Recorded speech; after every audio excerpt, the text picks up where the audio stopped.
وہ گناہ جن کی آپ کو عادت ہے, جسے آپ ڈیلی بیسس پہ کرتے ہو, جسے آپ چھوڑنے کی بار بار کوشش کرتے ہو لیکن بار بار گر جاتے ہو, اسے چھوڑنا ہے. اینڈ نمبر 3, فرائض کو اہتمام سے ادا کرنا ہے. لیکن یہ جو چوتھا پوائنٹ آ رہا ہے, اس کے لیے تو ایک بہت بڑا سینہ چاہیے, ایک بہت بڑی ہمت چاہیے. اس کے لیے تو آخرت کا عقیدہ بھی چاہیے, اللہ کا تعلق بھی چاہیے, ڈر بھی چاہیے, خوف بھی چاہیے.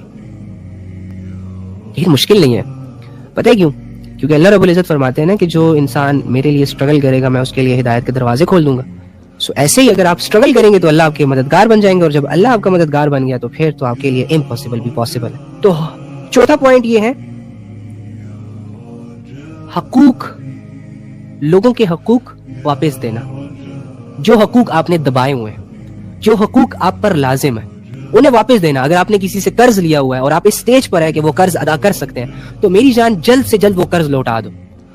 اگر آپ کے پاس وہ موقع مل چکا ہے کہ آپ اس قرض کو لوٹا سکتے ہو تو فوراً سے لوٹا دو. کیونکہ جب آپ مر جاؤ گے نا تو مولوی صاحب نے صرف ایک ہی اعلان کرنا ہے, اتنا ہی کہنا ہے, بھائی مر گیا, اب کچھ کر نہیں سکتا, کسی سے بات نہیں کر سکتا, ہمیں بھی نہیں پتا اس کے معاملات, تو اگر کسی سے اس نے کچھ لین دین کیا ہو تو وہ معاف کر دے. اب وہ بات کتنے لوگوں تک جائے گی؟ اور یہ تو پوری دنیا میں گھومتا رہا ہے. یہ تو ایک جگہ سے دوسری جگہ ادھر لوگوں سے ملا, پھر تیسری جگہ ادھر لوگوں سے ملا, تو اس کے تو معاملات بہت زیادہ پھیلے ہوئے تھے. اور اس کے جنازے میں تو 1000-2000 لوگ ہی ہیں. تو 1000-2000 لوگوں سے یہ ریکویسٹ کر دینا کہ اس کے حقوق معاف کر دو, چلو انہوں نے معاف کر دیے, 100-200 لوگوں نے معاف کر دیے, باقی لوگوں کا کیا؟ وہ تو کسی کو پتہ ہی نہیں ہے. تو آپ پر جس کا بھی حق ہے نا, مالی جانی, لوٹا دیں, جیتے جی لوٹا دیں. کسی سے قرض لیا ہوا ہے آپ قرض واپس کر دیں, کسی کے پیسے آپ پر واپس کر دیں, کسی کی غیبت کی ہوئی ہے, حقوق یہ ہے کہ جا کے اس سے معافی مانگ لو, ٹھیک ہے؟ وہ خوش ہوگا, اس کا دل خوش ہوگا, آپ کو, آپ کے لیے اس کے دل میں محبت بڑھے گی. Okay fine. تو حقوق واپس دینا. کسی کی زمین جائیداد ہڑپی ہوئی ہے تم نے, اللہ کے بندے مر جاؤ گے تم بھی نہیں لے کر جاؤ گے, وہ لوگ اس زمین جائیداد کے بغیر بھی سروائیو کر لیں گے. ہاں تھوڑا مشکل سے کریں گے کیونکہ, اور تھوڑا روتے روتے کریں گے کیونکہ انہوں نے ایک اچھی خاصی دولت گنوائی ہے, لیکن تمہیں بھی کوئی اتنا بڑا فائدہ نہیں ہونے والا. تم جب تک زندہ ہو تبھی تک کہو گے کہ میں نے فلانے سے زمین ہتھیا لی, میں نے یہ کر لیا وہ کر لیا, لیکن تم نے بھی مرنا ہے. اوکے, تو اسے واپس کرو یار. کیوں اپنے آخرت کے لیے اتنا بوجھ اکٹھا کر رہے ہو جو اٹھا نہ سکو گے؟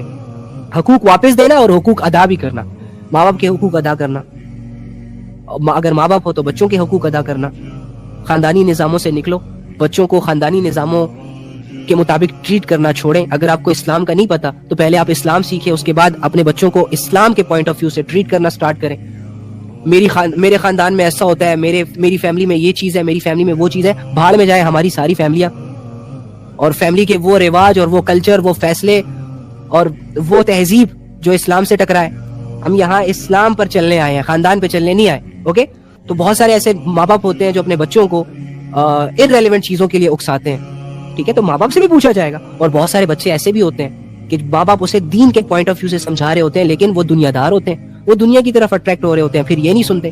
تو تم لوگ بھی اپنی اکڑ ختم کرو, انسان کے بچے بنو, ماں باپ کا احسان اپنے سامنے رکھو. جو ماں باپ سے, باپ جنت کا دروازہ ہے. اب جو اتھارٹی تمہارے پاس ہے, چاہے تو اس دروازے کو توڑ دو یا چاہے اس دروازے کو سنبھال کے رکھو. ماں کے پاؤں کے تلے جنت ہے, یعنی اگر ماں راضی ہوگی تو تمہارے لیے جنت کے راستے آسان ہو جائیں گے. ماں باپ کی خدمت اللہ رب العزت کا ایک بہت بڑا حکم ہے. تو یہ ساری چیزیں. اوکے, تو حقوق ادا کر. اس طرح بہن بھائیوں کے بھی حقوق ہوتے ہیں. یہ ہم جو بہن بھائیوں میں ایک دوسرے کو گالیاں دے رہے ہوتے ہیں, یہ ایک دوسرے جو کام نہیں آ رہے ہوتے ہیں, بہنیں جو آپس میں لڑ رہی ہوتی ہیں چھوٹی چھوٹی چیزوں پر, یہ ختم کریں. یہ کیا بچوں کی طرح زندگی گزار رہے ہیں آپ لوگ؟ محبت کے ساتھ ایک دوسرے سے پیش آئیں. اگر آپ سے ایک بہن بڑی ہے اور آپ چھوٹی ہیں تو خوشی خوشی اس کی خدمت کریں. اسے کہیں کہ جی سسٹر میں آپ کی کیا ہیلپ کر سکتی ہوں, مجھے دے میں یہ کام کر لیتی ہوں, آپ بیٹھے آپ ریسٹ کریں. بھائیوں کی, اگر بھائی جو ہے وہ آپ سے بڑے ہیں تو ان کی خدمت کریں, ان سے پوچھیں, ایک اچھا معاشرہ کریٹ کریں یار. اینی ہاؤ یہ بہت لمبا ٹاپک ہو جائے گا. تو حقوق واپس دینا اور حقوق ادا کرنا, یہ پوائنٹ نمبر 4 ہے. تھک گیا. سمجھ تو آ رہی ہے نا آپ لوگوں کو؟ یوٹیوب والے بڑے تگڑے لوگ ہیں, ٹس سے مس نہیں ہو رہے, انسٹاگرام والے سلو ہیں. اچھا, 5واں پوائنٹ ہے روزانہ قرآن سے کچھ نہ کچھ سیکھنا. کچھ نہ کچھ سیکھنا. قرآن 23 سالوں میں اترا ہے. اللہ رب العزت کی طرف سے آپ پر کوئی قید نہیں ہے, کوئی شرط نہیں ہے, کوئی فرض نہیں ہے کہ آپ 2 دنوں میں قرآن حفظ کر لیں، 2 دنوں میں قرآن رٹ لیں، 2 دنوں میں قرآن کے مطابق اپنی زندگی کو گزاریں. نہیں، بلکہ اللہ یہ چاہتا ہے کہ تم قرآن کے ساتھ اپنی پوری زندگی جوڑ دو. جب تک تمہاری زندگی میں سانسیں چل رہی ہیں تم آہستہ آہستہ تھوڑا تھوڑا کر کے قرآن سیکھتے جاؤ، پڑھتے جاؤ، عمل کرتے جاؤ. And that's it.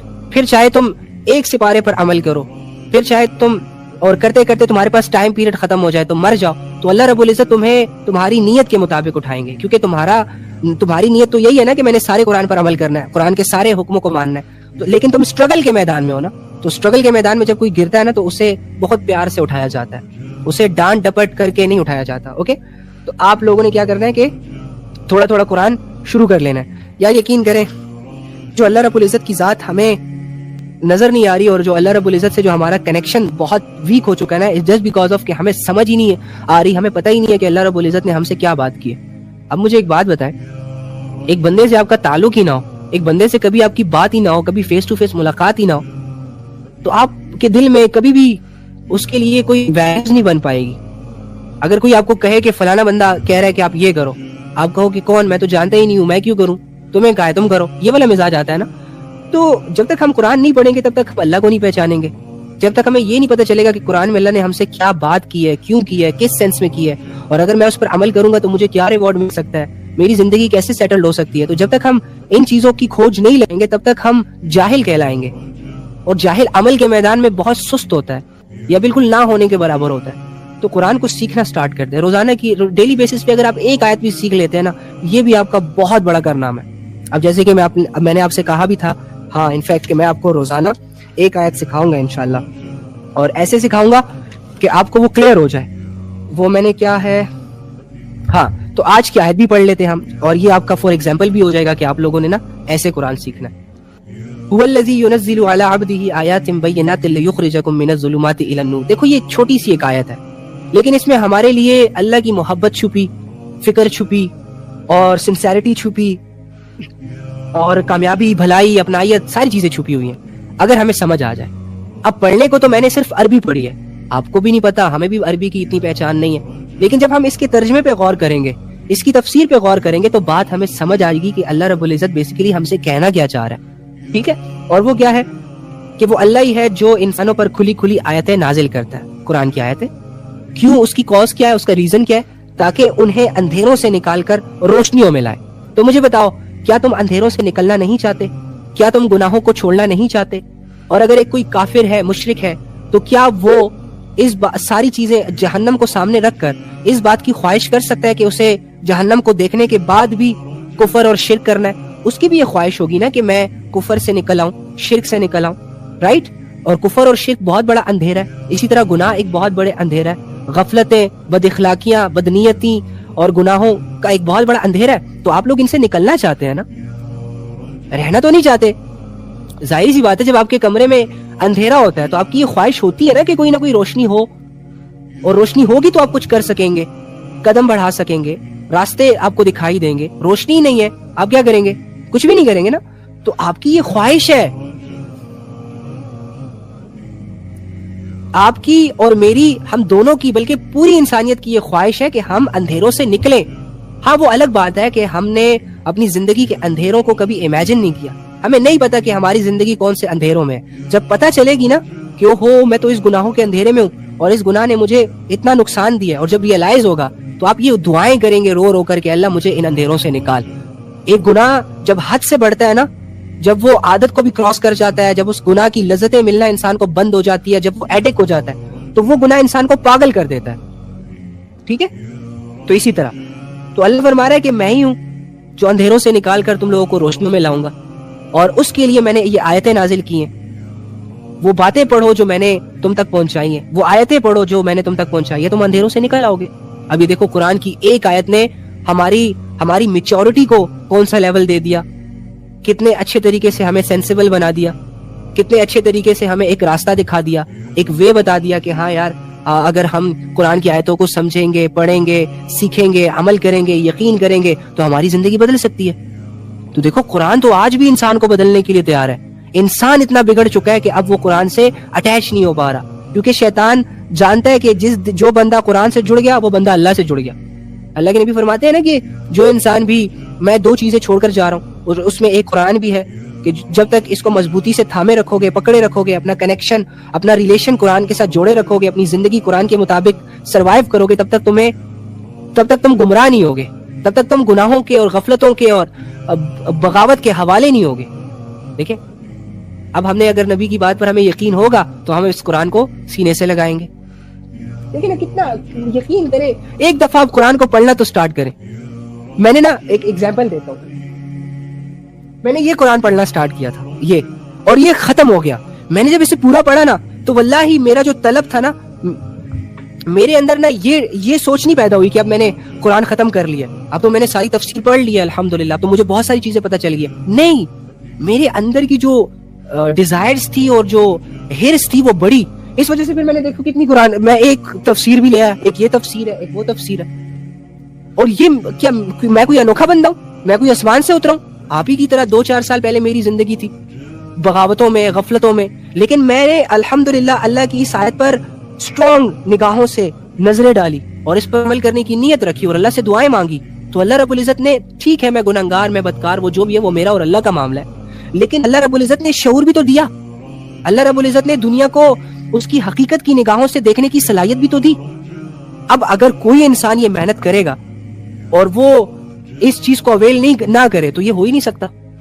کتنے ایسے لوگ ہیں جنہوں نے جب اسلام سے پہلے اپنی مرضی کی زندگی گزاری, غفلتوں میں, عیاشیوں میں وغیرہ وغیرہ, لیکن جیسے ہی وہ اسلام کے ساتھ لوئل ہوئے, سنسیئر ہوئے, جیسے ہی ان کو اسلام پسند آیا, اللہ سمجھ آیا, تو انہوں نے اپنی ساری زندگی, اپنی ساری دولتیں, مصعب بن عمیر کو دیکھ لیں, ان کی دولت جو تھی وہ تو پورے جہان میں چرچے تھے ان کی دولتوں کے. ایک لائف سٹائل تھا ان کا شاہانہ, لیکن جب اسلام میں آئے ایٹ دی اینڈ ساری چیزیں چھوڑنی پڑی. اینی ہاؤ, تو یہ چیزیں ہیں. تو قرآن کو 5واں پوائنٹ کیا ہے, روزانہ قرآن کو سیکھنا, اس کی ایک آیت, کم سے کم ایک آیت کا ترجمہ, تفسیر, اور اس میں جڑی اللہ رب العزت کی محبت, وہ حکمت جو اللہ تعالیٰ ہم سے, اس آیت کا مقصد کہ وہ کیوں اتری اس زمین پر, اور وہ آیت میرے لیے کیسے بینیفیشری ثابت ہو سکتی ہے. تو یہ چیزیں آئی تھنک یہ 5 پوائنٹ آج کے لیے کافی ہے. تو کیونکہ مجھے نہیں لگتا کہ میں آگے کنٹینیو کر پاؤں گا, طلب بھی ہے, آپ کو بتانا بھی چاہ رہا ہوں. تو یہ 5 پوائنٹس کی نا ہم ریویژن کر لیتے ہیں. نمبر 1, سارا دن وضو میں رہنا. کیوں وضو میں رہنا؟ تاکہ آپ کا دل عبادات کی طرف مائل ہوتا رہے, آپ ریڈی رہیں. جب آپ ریڈی ہوں گے نا, ایک انسان, دیکھو میری بات سنو, ہم آپس کی مثال لیتے ہیں. اب جب ہم تیار ہو کے بیٹھتے ہیں نا, تو کوئی بھی اگر باہر سے کوئی فرینڈ آ کے کوئی میسج کرتا ہے یا کوئی بھی کہتا ہے, صرف اتنا کہتا ہے کہ چلو گے میرے ساتھ, تو ہم آگے سے کہتے ہیں ہاں چلو. لیکن جب ہم تیار نہیں ہوتے, ہمارے کپڑے گندے ہوتے ہیں اور ہماری کہیں جانے کی نیت نہیں ہوتی, تو ہم کیا کہتے ہیں, نہیں یار میں نہیں جا رہا. سمجھ رہے؟ تو اگر آپ وضو میں رہیں گے نا, تو وضو جو ہے وہ عبادت کے لیے انسان کو تیار کرتی ہے. تو وضو میں رہنا سارا دن, جب بھی وضو ٹوٹے فوراً وضو کر لیں, اوکے, اور ہر نماز کے لیے وضو تازہ بھی کریں. اسٹرگل ہے نا, اسٹرگل کرنی ہے تھوڑی سی, شروع میں یہ ساری چیزیں کرنی ہے, پھر بعد میں انشاءاللہ آسانیاں, آپ کو حکمت اور بصیرت خود ہی سب کچھ سکھا دے گی. نمبر 2, وہ گناہ جن کی آپ کو عادت ہے, جو آپ کہتے رہتے ہیں کہ ہم نہیں چھوڑ سکتے, اور ہر انسان کے گناہ ڈیفرنٹ ہوتے ہیں, ٹھیک ہے, وہ چھوڑنا. نمبر 3, فرائض کو اہتمام سے ادا کرنا. جو چیزیں اللہ کی طرف سے ایک مسلمان پر, ایک کلمہ گو انسان پر فرض ہے, اس کو اہتمام سے, محبت سے, پریورٹی سے, سنسیریٹی کے ساتھ, دھیان کے ساتھ ادا کرنے کی کوشش کرنی ہے. ٹھیک ہے, کوشش کرنی ہے, مطلب یہ نہیں کہ اب تم لوگ ایک ہی دن میں ولی اللہ بن جاؤ, اور اگر نہ بن پائے تو تم لوگ ڈسٹرب ہو جاؤ, سٹریس ہو جاؤ. نہیں, کوئی مسئلہ نہیں. کوشش میں جب ایک بچہ چلنا سیکھ رہا ہوتا ہے نا, تو وہ بار بار گرتا ہے, اسے بار بار اٹھایا جاتا ہے. تو ہم نے کوشش کے دور کو نا ایسے ہی ٹریٹ کرنا ہے کہ ایک چیز ہے وہ میرے اندر کمی کوتاہی کے لیول پر ہے, ایک چیز ہے جو مینج نہیں ہے, ایک چیز ہے جو ڈسٹرب ہے. اب اس کو فل کرنے کے لیے مجھے کوشش کرنی ہوگی, اور کوشش کبھی کامیاب ہوگی, کبھی ناکام ہوگی, کبھی میں دوڑوں گا, کبھی میں چلوں گا, کبھی میں گروں گا. سو ان ساری سچویشنز کو سامنے رکھ کر ہم نے فرائض کو اہتمام سے ادا کرنے کی کوشش کرنی ہے. اوکے, نماز میں کیسے کنسنٹریشن بحال ہوتی ہے وہ انشاءاللہ پھر کبھی. نمبر 4, حقوق واپس دینا. یعنی جن بندوں کے بھی حقوق آپ لوگوں پر ہے, جس میں قرض ہے, جس میں پیسے ہیں, جن کے حقوق میں آپ سے حق تلفی ہوئی ہے, ان سے معافی مانگنا ہے. کسی کو دھوکہ دیا ہو, کسی کی زمین جائیداد ہڑپ کی ہو, کسی کے ساتھ فراڈ کیا ہو, اس کو سوارے جیتے جی. مرنے کے بعد کوئی معاف نہیں کرتا, بھول جاتے ہیں, اور ایسے اعمال جو گلے پڑ جائیں پھر اس کی خلاصی بڑی مشکل ہوتی ہے. اور حقوق ادا بھی کرنا, جیسے کہ ماں باپ کے حقوق ادا کرنا, بہن بھائیوں کے حقوق ادا کرنا, بیوی ہے تو شوہر کے حقوق, شوہر ہو تو بیوی کے حقوق. اچھا ویسے بیویوں کے حقوق پر تو بہت سارے لوگ بات کرتے ہیں, اکثر کلپس بھی ہمارے سامنے آ جاتے ہیں, لیکن شوہروں کے حقوق پر بہت کم بات ہوتی ہے. تو مردوں کو یہ چاہیے, لڑکوں کو یہ چاہیے کہ وہ شوہروں کے حقوق کو پڑھیں, کیونکہ شوہر کے حقوق جو ہے وہ آئی تھنک کہ بیوی کے حقوق سے بہت زیادہ ہے. اور شوہر اگر بیوی کو اپنے حق دینے لگ جائے تو یقین کریں کہ ہمارا جو معاشرہ ہے وہ بہت اچھے طریقے سے سروائیو کر سکے گا. شوہر کمی کوتاہی کرتے ہیں اکثر. اوکے, اور اس کے علاوہ روزانہ قرآن سے کچھ نہ کچھ سیکھنا. ٹھیک ہے, یہ جو لاسٹ پوائنٹ میں نے ابھی ڈسکس کیا تھا, ہاں الحمدللہ, یعنی کہ قرآن کی آیتوں کو سیکھنا, قرآن کی کسی صورت کی تفسیر پڑھ لینا وغیرہ وغیرہ. ٹھیک ہے, تو کوشش کریں گے نا انشاءاللہ. میرا گلا بھی خراب ہے, اور الحمدللہ میں نے جو پوائنٹس لکھے تھے رات کو بیٹھ کر, اس میں سے 5 پوائنٹس میں نے آپ لوگوں کو بتا دیے, باقی رہ گئے 6. تو انشاءاللہ ہم اس کو پھر کبھی ڈسکس کریں گے یا کل کریں گے جب پلان بن گیا. ٹھیک ہے, چلیں الحمدللہ.